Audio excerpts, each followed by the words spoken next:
Mi nuera vació el fondo universitario de mi nieta y desapareció con su amante, así sin despedidas, sin vergüenza. Cuando abrí la aplicación del banco y vi el saldo en cero, sentí que el suelo se abría bajo mis pies. No era solo dinero. Era el futuro de una niña de 15 años. Era todo lo que habíamos guardado con sacrificio, peso por peso durante años. Yo estaba destrozada, temblando, incapaz de pensar. Hasta que mi nieta me miró, sonrió con una calma que me heló la sangre y dijo: «Abuela, no te preocupes, yo ya me encargué». Nunca pensé que el silencio pudiera hacer tanto ruido. Aquella mañana, la casa estaba demasiado callada. El tipo de silencio que no es paz, sino ausencia. El tipo de silencio que te avisa que algo se rompió, aunque todavía no sabes qué. El café seguía caliente en la estufa. El reloj de la pared marcaba las 7:20. Afuera, el vecino encendía su camioneta como todos los días. Todo parecía normal, excepto por el hueco en mi pecho. Me llamo Elena, tengo 62 años y hasta hace una semana creía que conocía a mi familia. Mi nuera Lorena había salido de casa 3 días antes. Dijo que iba a visitar a una tía enferma. Traía una maleta pequeña, perfume caro y esa sonrisa apurada que nunca me gustó. Besó a su hija en la frente, evitó mirarme a los ojos y se fue. No dejó nota. No llamó. No volvió. Al principio pensé que era una pelea más con mi hijo Daniel. Las discusiones eran frecuentes últimamente. Lorena siempre quería más viajes, más ropa, más vida. Daniel trabajaba turnos dobles y aún así nunca era suficiente. Pero esa mañana, cuando entré a la aplicación del banco para pagar el recibo de la luz, entendí que no se trataba de una discusión. El número tardó unos segundos en cargar y cuando apareció, me quedé mirando la pantalla sin respirar. Saldo disponible 0.00. Parpadeé, cerré la aplicación, la abrí de nuevo, 0. No solo la cuenta principal, también el fondo universitario de mi nieta Sofía. 15 años ahorrando. 15 años de decir no a muchas cosas. 15 años pensando algún día ella no tendrá que luchar como yo. Me senté en la silla de la cocina porque las piernas ya no me sostenían. Sentí calor, luego frío. Las manos me temblaban tanto que casi se me cae el teléfono. «¡No! ¡No!», susurré. «Esto tiene que ser un error». Llamé al banco. Esperé en línea, escuchando una música alegre que me parecía una burla. «Las transferencias fueron autorizadas», dijo la voz al otro lado, con una calma profesional que me dolió más que cualquier grito. Se realizaron hace 3 días. 3 días. El mismo día que Lorena salió con su maleta. Colgué sin decir adiós. En ese momento escuché pasos en la escalera. Sofía bajaba con el uniforme escolar puesto, el cabello recogido en una coleta sencilla, la mochila colgada de un hombro. Abuela preguntó: «¿Estás bien?». Levanté la vista. Y fue entonces cuando sentí la verdadera punzada, porque ella no sabía, todavía no. «Sí, mi amor», mentí, «solo estoy cansada». Sofía dejó la mochila en el suelo y se sentó frente a mí. Me observó en silencio, con esos ojos oscuros que siempre parecían ver más de lo que decían. «¿Mi mamá llamó?», preguntó. Negué con la cabeza. «No». Ella asintió despacio. No parecía sorprendida.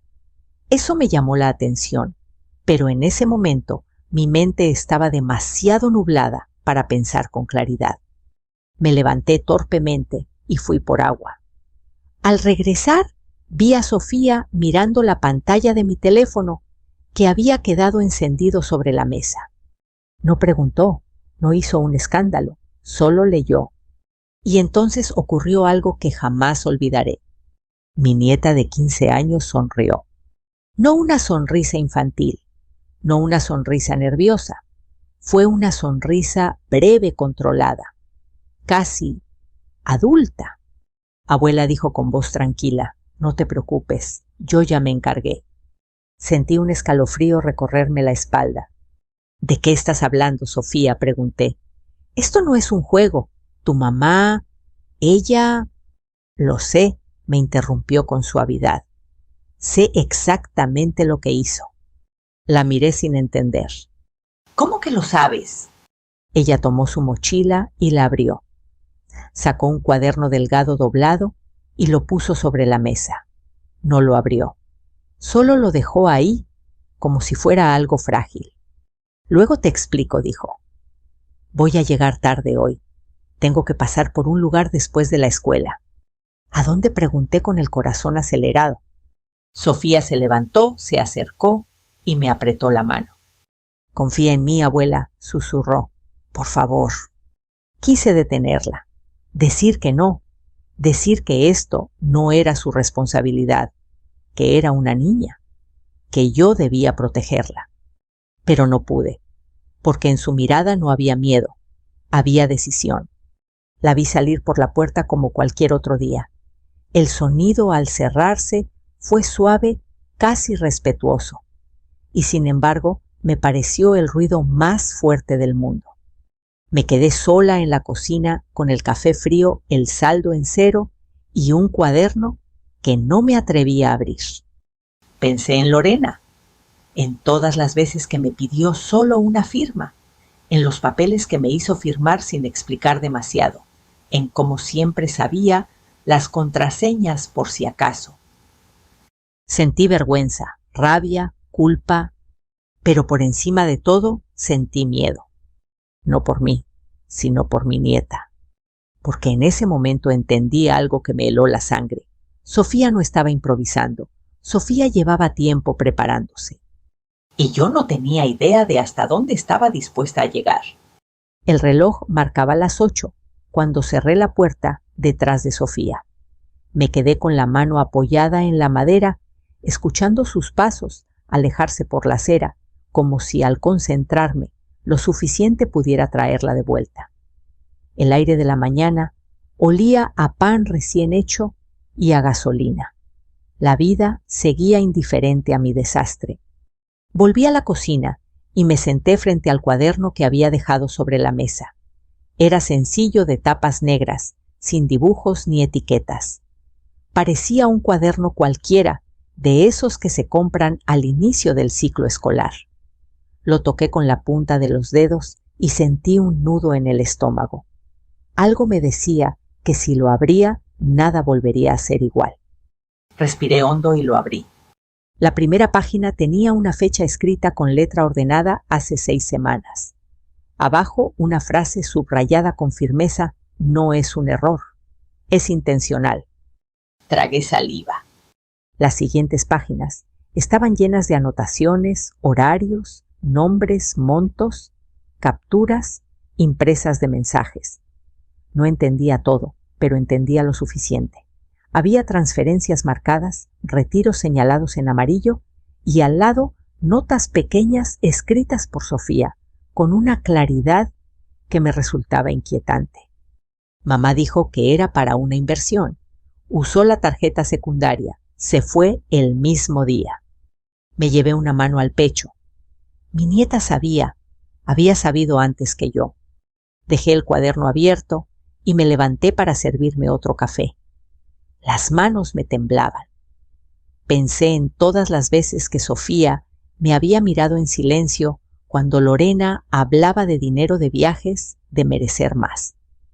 Pensé en cómo yo había bajado la cabeza, queriendo evitar conflictos, creyendo que mantener la paz era lo correcto. El silencio también es cómplice, me dije, aunque todavía no sabía que esas palabras volverían a mí más tarde. Decidí ir al banco.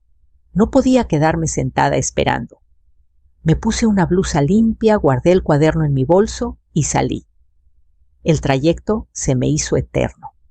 Cada semáforo parecía una burla. Cada persona caminando con normalidad me recordaba que mi mundo se había desmoronado sin avisar. En el banco la fila era larga.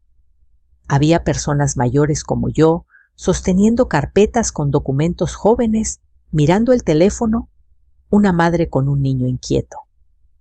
Me sentí pequeña, vulnerable, como si todos supieran que me habían robado algo más que dinero. Cuando por fin me atendieron, la ejecutiva me sonrió con amabilidad. Le expliqué la situación con la voz baja, cuidando cada palabra. Las transferencias fueron autorizadas con las credenciales correctas, repitió. La cuenta no muestra actividad fraudulenta. ¿Y el fondo universitario?, pregunté. Ese dinero no era de ella. Legalmente, la cuenta estaba a nombre de la madre, respondió. Tenía pleno acceso. Sentí un golpe seco en el pecho. Pero yo firmé esos papeles, dije. Me dijo que eran para la escuela. La mujer frunció ligeramente el ceño. ¿Recuerda exactamente qué firmó? Negué con la cabeza. Y en ese gesto estaba toda mi vergüenza. Salí del banco con más preguntas que respuestas. En la calle, el sol ya estaba alto. Me senté en una banca y respiré profundo. Fue entonces cuando recordé algo la cámara del cajero automático frente a la farmacia justo en la esquina. Lorena siempre retiraba dinero ahí. Saqué el cuaderno otra vez. En una de las páginas, Sofía había dibujado un pequeño mapa del barrio. La farmacia estaba marcada con un círculo rojo. Al lado una nota, cámara exterior. Preguntar. Dios mío, murmuré. Mi nieta no solo había observado, había pensado, había planeado. Regresé a casa con la cabeza dando vueltas. No podía evitar preguntarme cuánto tiempo llevaba Sofía cargando con todo eso. ¿Cuántas noches sin dormir? ¿Cuántas veces me había mirado sabiendo algo que yo no? Cuando Daniel llegó por la tarde, traía el rostro cansado. Se quitó los zapatos en la entrada y dejó las llaves sobre la mesa. ¿Supiste algo de Lorena?, preguntó sin mirarme. No respondí, pero ya sé lo que hizo. Le conté del dinero, del banco, del fondo universitario. Mientras hablaba, vi cómo su rostro se iba cerrando, como si cada palabra levantara un muro. Tiene que haber una explicación, dijo al final. Ella no haría eso. Lo hizo, respondí con firmeza. Y Sofía lo sabía. Daniel me miró confundido. ¿Cómo que lo sabía? No respondí. Solo puse el cuaderno frente a él. Lo hojeó en silencio. Al llegar a la mitad, se detuvo. Sus manos empezaron a temblar. ¿Desde cuándo?, susurró. Eso quiero saber, yo dije. Nos quedamos callados. Afuera un perro ladraba. Dentro el aire era pesado. Esa noche Sofía llegó tarde tal como había dicho. No parecía cansada. Dejó la mochila junto a la puerta y me miró con atención. ¿Fuiste al banco?, preguntó. Asentí. Y a la farmacia, continuó. Todavía no respondí. Ella asintió como si ya lo supiera. Mañana, dijo.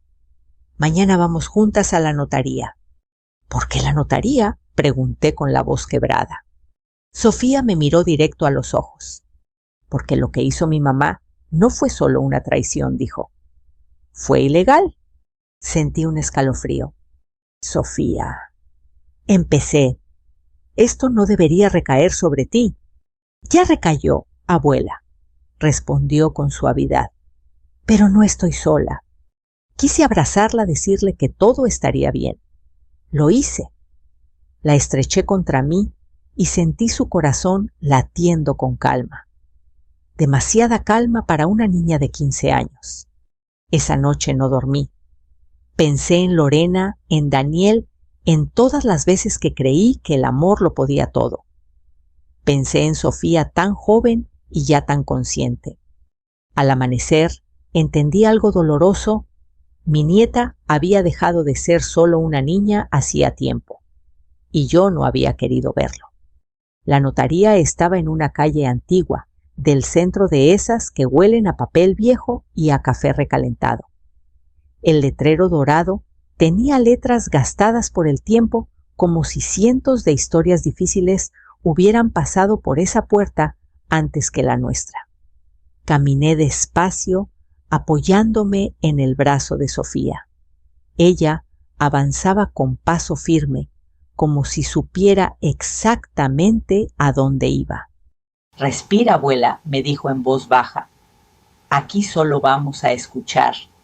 Asentí, aunque el pecho me dolía. Dentro el aire era fresco y silencioso.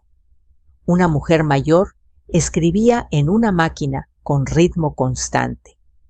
Al fondo, un hombre de cabello canoso levantó la vista y nos indicó que pasáramos. «Buenos días», dijo. «¿En qué puedo ayudarles?» Sofía habló primero. «Venimos a revisar unos documentos firmados hace unos meses», dijo con educación. «Creemos que pudieron usarse de forma indebida». El notario me miró con atención. «¿Usted es la firmante?», preguntó.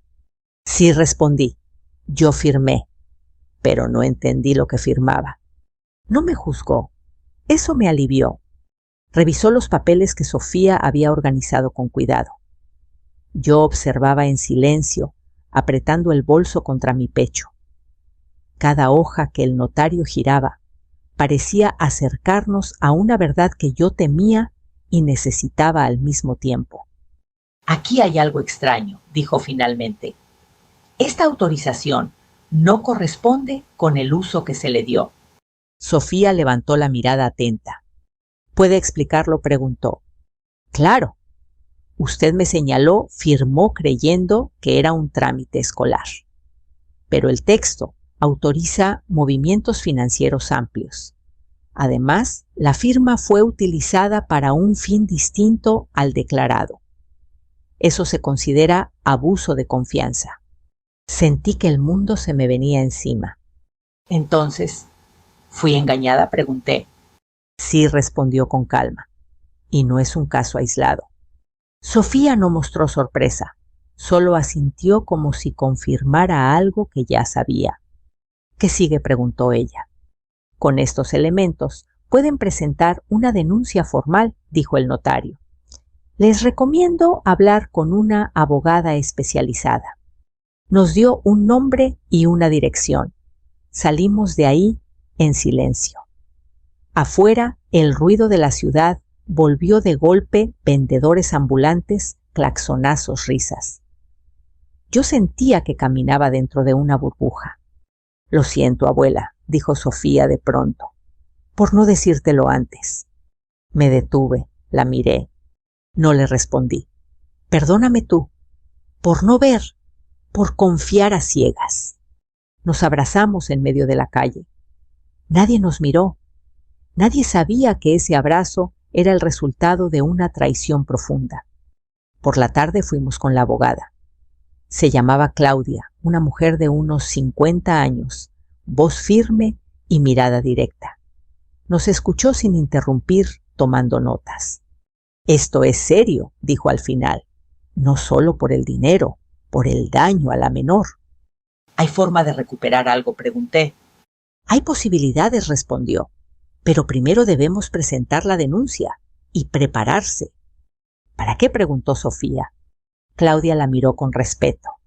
«Para que la verdad salga completa, y eso casi siempre duele». Esa noche Daniel llegó tarde. Traía el rostro desencajado. «Hablé con Lorena», dijo. «No quiso decirme dónde está. Solo gritó». «¿Gritó?», pregunté. «Dijo que la estamos persiguiendo, que no tenemos derecho». Sofía, sentada a la mesa, levantó la vista.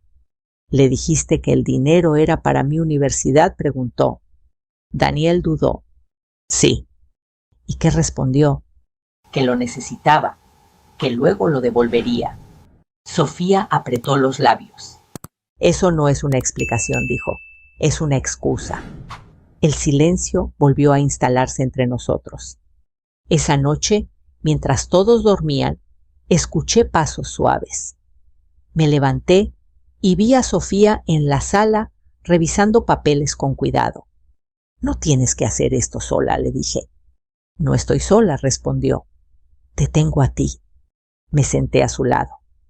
Por primera vez vi el cansancio en sus ojos. Abuela susurró. Mamá no se fue solo por dinero. La miré esperando. Se fue porque alguien la estaba ayudando, continuó. Y ese alguien no quiere que esto salga a la luz. Sentí un frío recorrerme la espalda. ¿Quién? Pregunté. Sofía negó con la cabeza. Todavía no lo sé, dijo, pero lo vamos a descubrir. Y en ese momento entendí que lo que enfrentábamos no era solo una nuera irresponsable. Era algo más grande, algo más oscuro. El teléfono sonó a las 6 de la mañana. No era una llamada amable. Era una de esas que llegan sin saludo, como un golpe seco en la puerta del alma. Daniel contestó desde su cuarto. Escuché su voz subir de tono, luego caer en un murmullo cansado. Cuando salió, tenía los ojos rojos y la mandíbula tensa. Era mi suegra, dijo, la mamá de Lorena. No pregunté, me senté a la mesa y esperé. Dice que estamos exagerando, continuó, que Lorena solo tomó un préstamo familiar, que la estamos humillando. Sofía bajó las escaleras en silencio. Traía el cabello suelto, los ojos despiertos como si no hubiera dormido. Se sentó frente a su padre. Papá dijo, ¿mi futuro es un préstamo? Daniel cerró los ojos. No respondió. A partir de ese día, el teléfono no dejó de sonar. Tías, primos, conocidos lejanos. Algunos preguntaban con preocupación, otros acusaban sin pudor. ¿Cómo pudieron denunciarla? Eso se arregla en casa. Van a destruir a la familia. Cada palabra era una piedra. Yo había sido educada para callar, para aguantar, para no hacer olas. Pero cada vez que veía a Sofía tan joven y tan firme, entendía que el silencio ya no era una opción.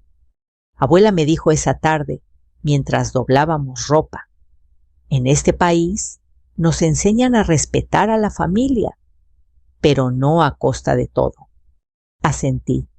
Me dolía admitirlo, pero tenía razón. Claudia, la abogada, nos llamó ese mismo día. Nos citó de urgencia. Encontramos algo, dijo por teléfono. Y no es pequeño. En su oficina el ambiente era distinto. Había tensión. Sobre la mesa una carpeta gruesa con separadores de colores. Lorena no actuó sola, empezó Claudia. Hay transferencias hechas a una cuenta que no está a su nombre. Sofía se inclinó hacia adelante. ¿A nombre de quién? Preguntó. De un hombre llamado Iván Morales, respondió. Tiene antecedentes por fraudes menores. Nada grave. Hasta ahora. Sentí un vuelco en el estómago. ¿Es el amante? Preguntó Daniel con la voz rota. Claudia asintió. ¡Y hay más! Parte del dinero fue usado como anticipo para un contrato, no una compra completa, un anticipo.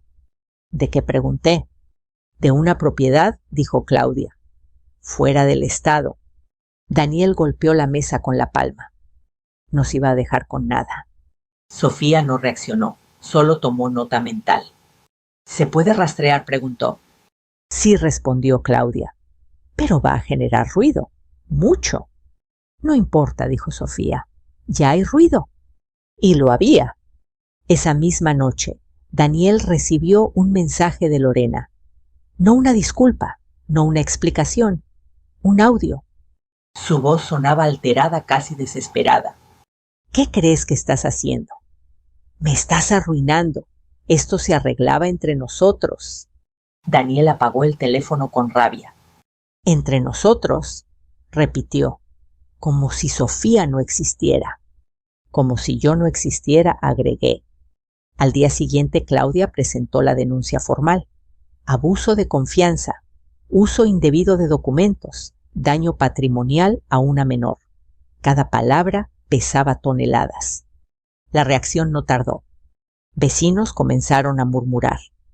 En el mercado sentí miradas clavarse en mi espalda. Una mujer que conocía desde hacía años me dijo en voz baja: «Yo no me metería con una madre así». La miré directo a los ojos. Yo tampoco respondí. Por eso estoy haciendo esto. Esa noche, Sofía se sentó conmigo en la sala. Tenía los hombros rígidos. Abuela dijo: «Papá va a sufrir». «Ya está sufriendo», respondí, «pero no por lo que estamos haciendo, por lo que no vio a tiempo». Ella asintió lentamente. A veces pienso que si hubiera hablado antes. No la interrumpí. Hiciste lo que pudiste con lo que sabías. El error fue nuestro, de los adultos. Sofía bajó la mirada. Por primera vez vi asomarse una sombra de tristeza verdadera. No quería que mi papá eligiera, susurró. Pero ya eligió, muchas veces. El teléfono volvió a sonar. Esta vez era un número desconocido. «Bueno», contesté. Un grito atravesó la línea. Vieja entrometida era Lorena. «Esto se va a pagar». No respondí. Dejé que gritara, que se desgastara. «Mi hija no es tu arma», continuó. «No tienes derecho». Respiré hondo. «El derecho lo perdiste cuando le robaste el futuro», dije y colgué. Las manos me temblaban, pero no de miedo, de algo nuevo, de determinación. Esa noche, Sofía dejó su cuaderno sobre la mesa abierto en una página nueva. Había escrito una sola frase. «La verdad no grita, espera». La miré. Ella me miró de vuelta. «Se va a poner peor», dijo. «Lo sé», respondí. «¿Tienes miedo?» Pensé en la vergüenza, en las miradas, en las amenazas. Luego pensé en el saldo en cero, en la sonrisa de Sofía aquella mañana. Sí, dije, pero no tanto como antes. Y supe que estábamos cruzando un punto sin regreso. La familia ya estaba dividida. La verdad ya caminaba sola. El viernes amaneció con un cielo gris de esos que presagian tormenta, aunque no caiga una sola gota. Me levanté temprano, preparé café y me senté frente a la ventana. Había aprendido a reconocer ese silencio nuevo. En la casa no era vacío, era espera. Claudia nos citó a media mañana. Cuando llegamos a su oficina, el ambiente era distinto. No había carpetas abiertas ni papeles regados. Todo estaba ordenado como si el caos hubiera pasado a otra fase. «Tenemos movimiento», dijo apenas nos sentamos. «Y no le va a gustar a Lorena». Sofía cruzó las manos sobre la mesa. «¿Qué pasó?», preguntó. «El banco activó un protocolo de revisión», explicó Claudia. «Parte del dinero quedó retenido. No todo, pero lo suficiente para detener cualquier compra grande». Sentí un alivio breve, seguido de culpa. No quería sentir satisfacción. Solo quería justicia. «¿Y la propiedad?», preguntó Daniel.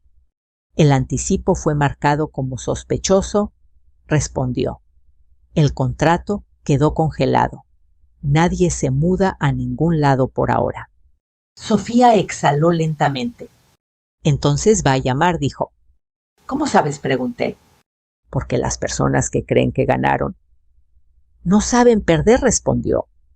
Claudia la miró con atención. «Tu nieta tiene razón», dijo. «Cuando el dinero se detiene, el control se pierde». Esa tarde, el teléfono vibró varias veces. Números desconocidos, mensajes que no abrimos. Daniel caminaba de un lado a otro de la sala nervioso. «Nunca la había visto así», murmuró. «Siempre fue la que gritaba. Pero esto es distinto». Sofía se sentó en el suelo con la espalda apoyada en el sillón. Tenía el cuaderno sobre las piernas, pero no escribía. Solo escuchaba. Papá dijo sin levantar la vista: «¿Recuerdas cuando dijiste que todo se arreglaba hablando?» Daniel se detuvo. «Sí. Hay cosas que no se arreglan hablando», continuó. «Se arreglan asumiendo consecuencias». Él asintió derrotado. Al caer la noche, recibimos una llamada de la abogada, no Claudia. Otra voz más técnica. Soy del área de cumplimiento del banco, dijo. Les informo que se detectaron irregularidades adicionales. Se abrió una investigación formal. Colgué con el corazón acelerado. ¿Más irregularidades?, pregunté en voz alta. Sofía levantó la mirada. Eso significa que Iván también está en problemas, dijo. ¿Por qué estás tan segura?, pregunté. Porque el dinero no desaparece solo, respondió. Deja huellas. La casa se llenó de una tensión eléctrica.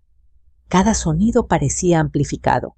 El tic-tac del reloj, el zumbido del refrigerador, el crujir del piso al caminar.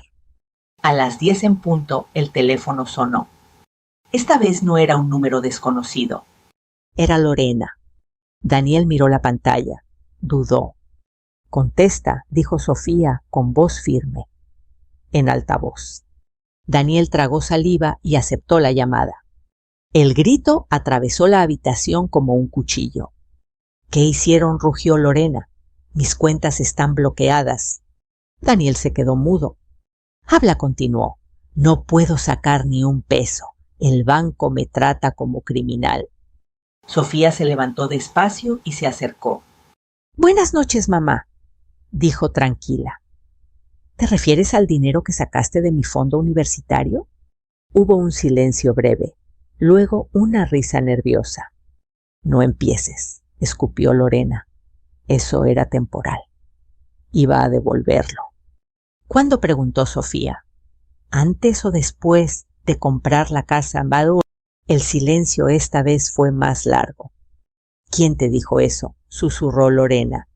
No importa, respondió Sofía. Importa que ahora lo sabes, no funcionó.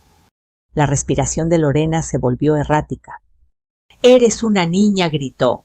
No entiendes nada. Me están persiguiendo por tu culpa. No, dijo Sofía. Te están investigando por tus actos.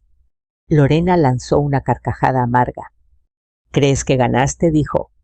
Esto no se va a quedar así. Me acerqué y tomé el teléfono. Lorena, dije con la voz firme. Devuelve el dinero. Coopera. Es lo único que puede ayudarte ahora.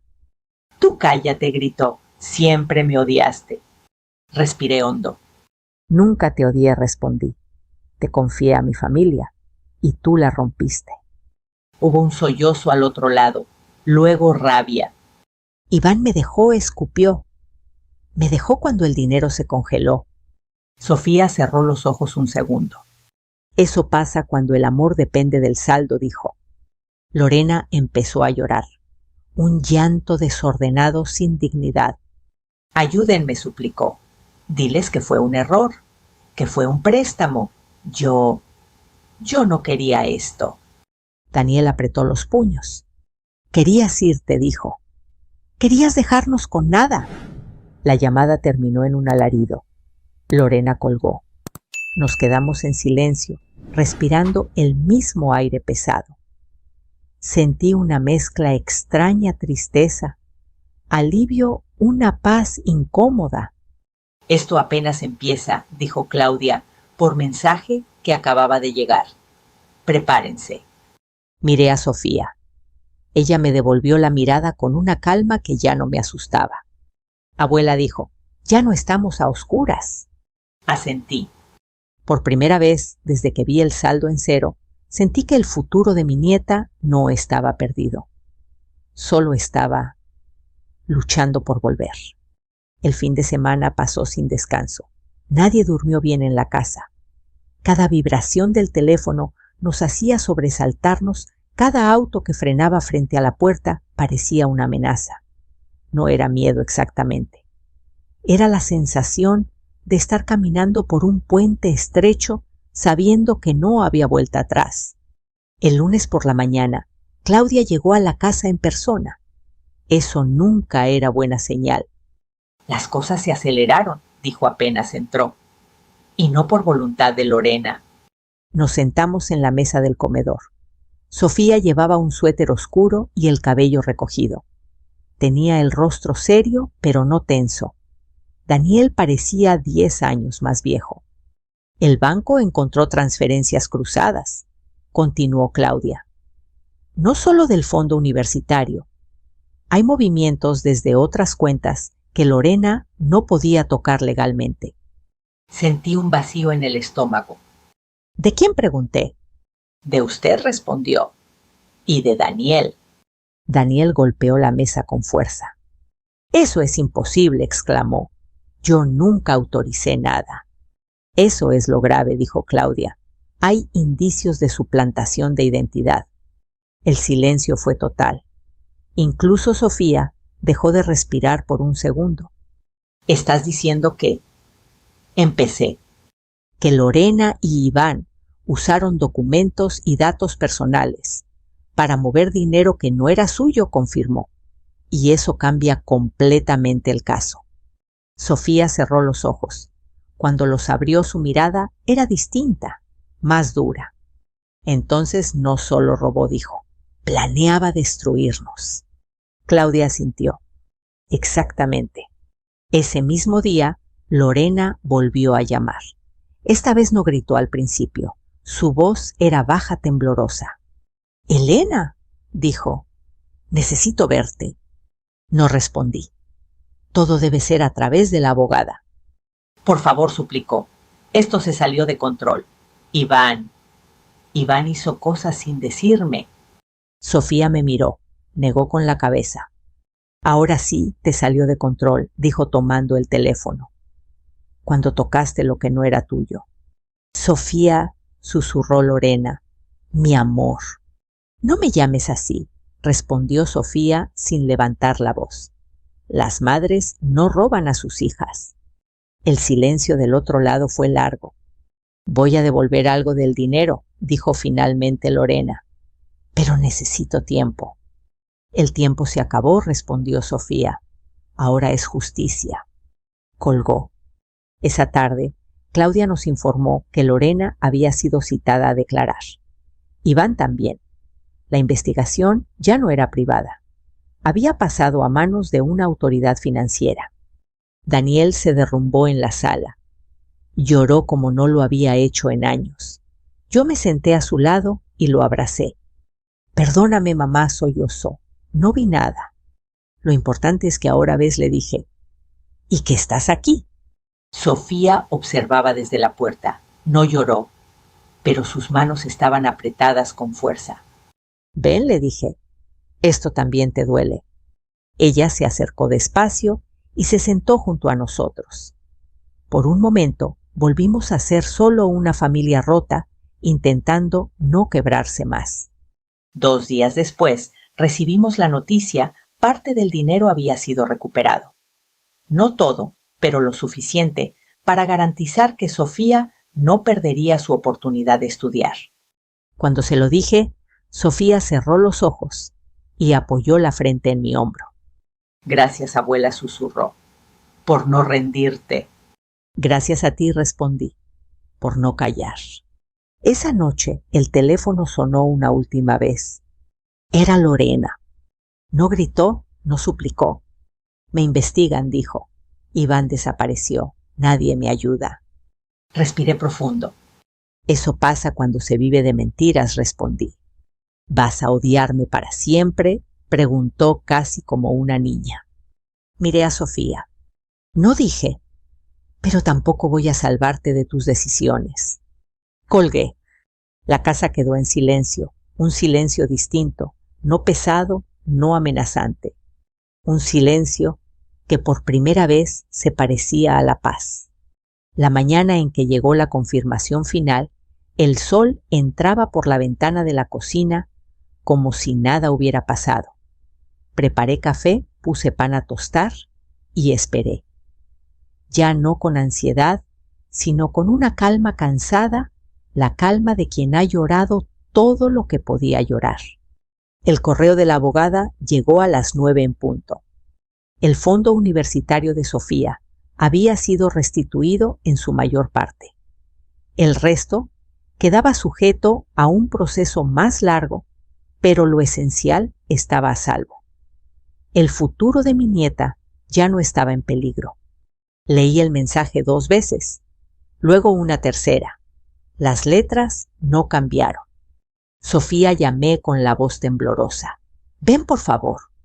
Ella bajó las escaleras despacio. Ya no corría como antes. Había algo en su manera de moverse que me recordaba a las mujeres de mi generación, prudencia, conciencia del peso de cada paso. Le tendí el teléfono. Leyó. No sonrió de inmediato. Cerró los ojos, respiró profundo y recién entonces dejó escapar el aire. Entonces, ya está, dijo en voz baja. Sí, respondí, ya está. Sofía se acercó y me abrazó. Esta vez no fue el abrazo firme y protector de los últimos meses. Fue el abrazo de una niña. Tembló. Sus hombros se sacudieron. Lloró en silencio, con la cara escondida en mi cuello. Tenía miedo, abuela, susurró. Mucho miedo. Le acaricié el cabello. Lo sé, dije. Fuiste valiente, aún con miedo. Eso es lo que importa. Daniel entró a la cocina poco después. Había escuchado. Nos miró y bajó la cabeza. Perdóname, dijo, ¿a las 2? Lo abracé también. No porque todo estuviera arreglado, sino porque había aprendido algo que muchos hombres aprenden tarde, que proteger a la familia no es evitar conflictos, sino enfrentarlos cuando duele. Los días siguientes fueron tranquilos, pero no fáciles. Lorena no volvió a llamar. Supimos por terceros que estaba enfrentando consecuencias legales. Iván seguía desaparecido. No sentí alegría por eso, tampoco lástima. Solo una aceptación serena. Cada decisión deja una huella. Una tarde, mientras doblábamos ropa juntas, Sofía me miró con curiosidad. Abuela, preguntó, ¿tú también te sentiste así cuando eras joven? Así como respondí, como si el mundo te obligara a crecer antes de tiempo. Pensé en mi propia juventud, en las renuncias, en los silencios, en todo lo que callé para no romper la familia.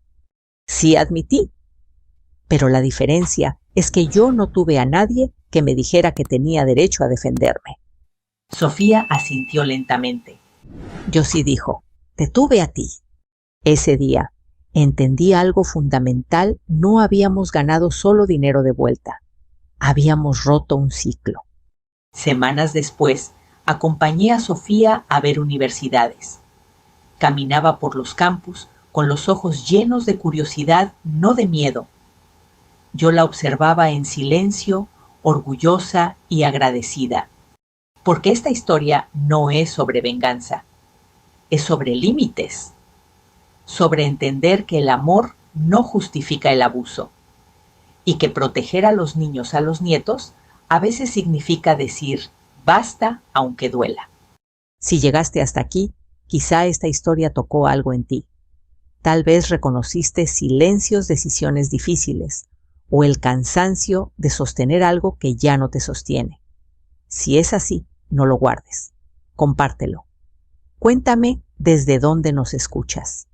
Estas historias existen para recordarnos que no estamos solos y que incluso en medio de la traición se puede encontrar justicia. Aquí seguiremos contando relatos humanos profundos y llenos de significado todos los días. Si quieres acompañarnos, suscríbete y no te pierdas la próxima historia. Sigamos este camino juntos.